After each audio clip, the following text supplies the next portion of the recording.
तो friends, welcome to my channel. अभी तक हमने रेसिडेंशियल स्टेटस में देखा कि हमें कुछ कंडीशन फुलफिल करनी पड़ती है ये जानने के लिए कि हम रेसिडेंट है एक प्रीवियस ईयर में या नॉन रेसिडेंट है। और ये इसलिए इंपॉर्टेंट है क्योंकि उस बेसिस पे ही आप अपना return, income tax return file करेंगे। तो अगर आप नॉन रेसिडेंट हैं तो फिर आगे आपको कुछ और नहीं देखना है। बट अगर आप रेसिडेंट है तो उसके बाद हमने देखा था कि ऑर्डिनरी रेसिडेंट कैसे बनते हैं और नॉन ऑर्डिनरी रेसिडेंट कैसे बनते हैं। तो ये सब जानने के बाद अब हम देखेंगे कि रेसिडेंशियल स्टेटस पता क्यों कर रहे थे हम, क्योंकि उस बेसिस पे आपकी इनकम टैक्सेबिलिटी मतलब इस इंसिडेंस ऑफ टैक्स डिसाइड होता है कि कौन सी इनकम में किसको कितना टैक्स देना है। तो आज हम देखेंगे कि रेसिडेंट जो ऑर्डिनरी रेसिडेंट है उनको किस किस इनकम पे टैक्स देना पड़ता है, और अगर आप नॉन ऑर्डिनरी है तो आपको किस किस में देना पड़ेगा, और नॉन रेसिडेंट है तो किस किस में देना पड़ेगा टैक्स।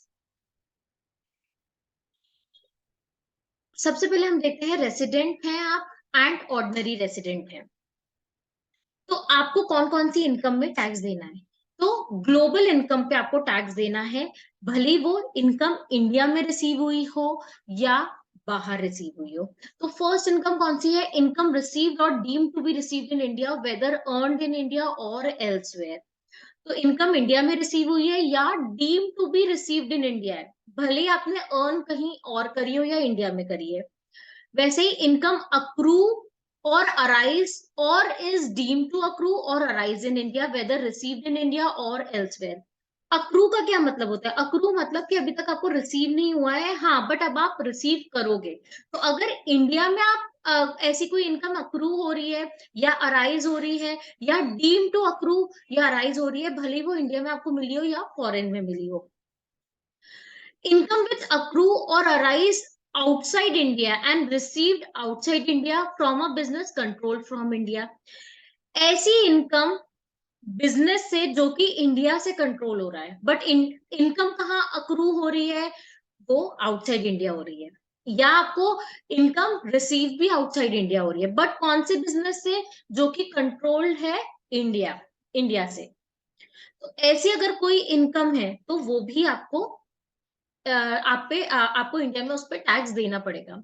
लास्ट है इनकम विच अक्रूज और arise outside India from any other source. कोई भी इनकम है आपको आउटसाइड इंडिया अक्रू अराइज हो रही है तो उस पर भी आपको टैक्स देना है। तो समरी में अगर बात करूं तो आपको ग्लोबल इनकम पे टैक्स देना है। रेसिडेंट एंड ऑर्डिनरी रेसिडेंट को ग्लोबल इनकम पे टैक्स देना पड़ता है। तो ये क्या कौन सी कंडीशन है जिससे आप रेसिडेंट एंड ऑर्डिनरी रेसिडेंट माने जाएंगे? उसके लिए आप मेरे प्रीवियस वीडियोस को देख सकते हैं, क्योंकि मैंने रेसिडेंशियल स्टेटस बहुत डीप में समझाया है, और उसका लिंक मैं वीडियो डिस्क्रिप्शन में भी दे दूंगी। अब हम देखते हैं नॉन ऑर्डिनरी रेसिडेंट कैसे डिफरेंट होता है रेसिडेंट ऑर्डिनरी रेसिडेंट से। तो नॉन ऑर्डिनरी रेसिडेंट को क्या करना है? इनकम रिसीव्ड और deem to be received in India whether earned in India और एल्सवेयर। अगर इनकम इंडिया में रिसीव हो रही है तो उस पर तो टैक्स देना ही देना है नॉन ऑर्डिनरी को। इनकम अक्रू हो रही है और अराइज और डीम टू अक्रू और अराइज इन इंडिया हो रही है वेदर रिसीव्ड इन इंडिया और एल्सवेयर, तो उस पे भी टैक्स देना है। मतलब इनकम अक्रू अगर इंडिया में हो रही है, भले अभी तक आपको रिसीव नहीं हुई हो, बट अक्रू मतलब रिसीव होगी, तो वो भी आपको, उस पे भी आपको टैक्स देना है इंडिया में। एंड लास्ट है इनकम अक्रू और अराइज और डीम टू अक्रू और arise in India whether received in India और एल्सवेयर। तो अक्रू और डीम, इनकम अक्रू और अराइज और डीम टू अक्रू और अराइज इन इंडिया, ये इस पे भी आपको टैक्स देना है। यहाँ पर एक्चुअली ये है इनकम विच अक्रू और arise outside India and received outside India from a business control in India. ये वाली इनकम में जो ये थर्ड है, वो इनकम में आपको किसको? नॉन ऑर्डिनरी रेसिडेंट को देना है। इनकम विच अक्रू और arise outside India and receive outside India from a business control in India. तो थर्ड जो इनकम है वो नॉन ऑर्डिनरी रेसिडेंट को तभी उस पर टैक्स देना है अगर वो उस बिजनेस से रिलेटेड है जो इंडिया से कंट्रोल हो रहा है। तो कौन कौन सी प्रकार की इनकम होगी? या तो इंडिया में रिसीव हो रही हो इनकम, या इंडिया में अक्रू हुई हो, या फिर बिजनेस से आपको इनकम अक्रू हुई हो जो कि इंडिया से कंट्रोल हो रहा है। बस इन तीन प्रकार की इनकम में ही नॉन ऑर्डिनरी रेसिडेंट को टैक्स देना है। तो नॉन ऑर्डिनरी और ऑर्डिनरी में डिफरेंस क्या रहा? डिफरेंस सिर्फ एक का रहा, इनकम विच अक्रूज और arise outside India from any other source. इस पे नॉन ऑर्डिनरी रेसिडेंट को टैक्स नहीं देना, मतलब कि फॉरेन अगर इनकम है आपकी other than business which is control from India,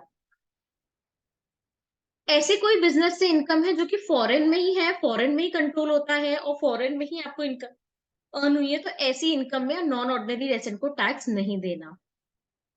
अब लास्ट है नॉन रेसिडेंट। नॉन रेसिडेंट को कौन सी इनकम में टैक्स देना है? जो सिर्फ इंडिया से रिलेटेड हो, मतलब इनकम इंडिया में रिसीव हुई हो या इनकम इंडिया में अक्रू हुई हो, सिर्फ इस इंडिया से रिलेटेड ही नॉन रेसिडेंट को टैक्स देना है। तो समरी में है, जो ऑर्डिनरी रेसिडेंट है उसको ग्लोबल इनकम पे टैक्स देना है, नॉन ऑर्डिनरी रेसिडेंट को सिर्फ इंडिया में जो इनकम रिसीव और अक्रू हो रही है, प्लस ऐसे किसी बिजनेस से जो इंडिया से रिलेटेड है, अगर उस बिजनेस से इनकम अक्रू अराइज हो रही है भले वो फॉरेन में हो रही हो, तब भी उसको टैक्स इंडिया में देना है। एंड नॉन रेसिडेंट का बहुत सिंपल है, इंडिया में जितनी इनकम है बस उतने पे ही देना है। अब कई लोगों को डाउट था कि what incomes are deemed to have accrue और अराइज इन इंडिया, कौन कौन सी इनकम अक्रू और अराइज की बात करते हैं। अक्रू मतलब अभी आपने अर्न तो कर लिए बट रिसीव आप बाद में करोगे। Capital gain arising on transfer of property situated in India, income from business connection in India, income from salary in respect of service rendered in India, salary received by an Indian national from Government of India in respect of service rendered outside India. However, allowance and perquisites are exempt in this case. ये सारी income accrue और arise in India मानी जाएगी।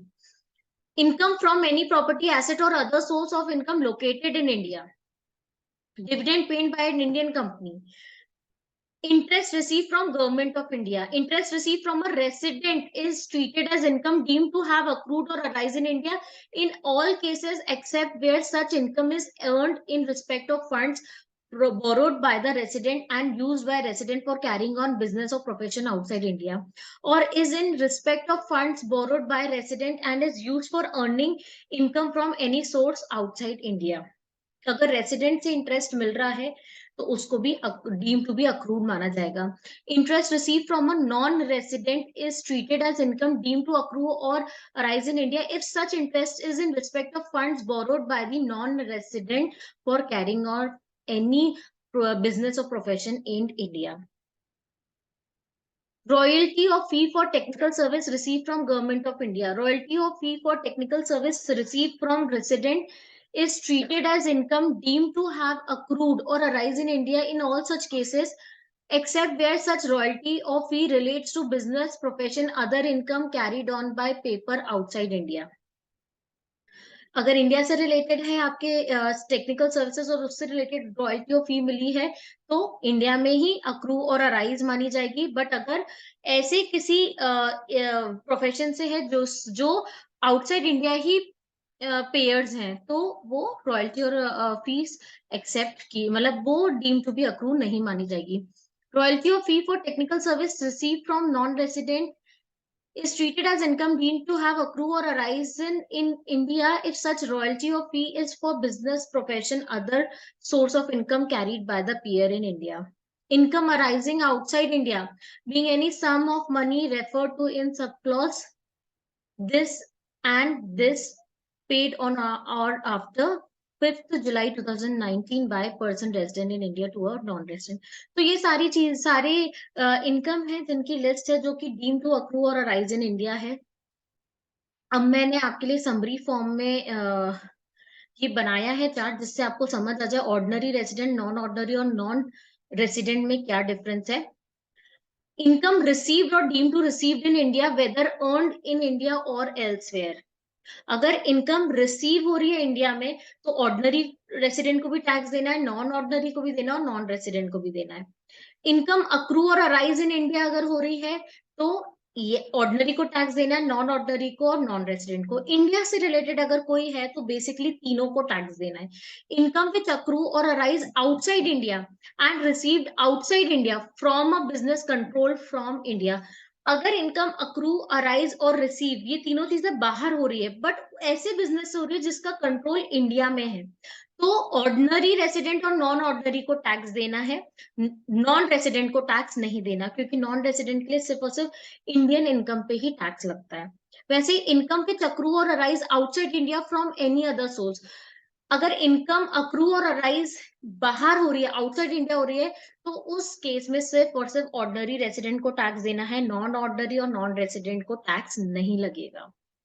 Income which accrue और arise outside India and received outside India during the year preceding the previous year and remitted to India during the previous year. अगर ऐसी कोई income है which accrue और arise outside India and received outside India in previous years, मतलब पहले सालों में accrue और अराइज हुई है, बट इस साल आपने क्या किया है, वही इनकम को रेमिट किया है इंडिया में, तो तीनों को ही टैक्स नहीं लगेगा, क्योंकि रेमिटेंस में टैक्स नहीं लगता। Remittance is not an income.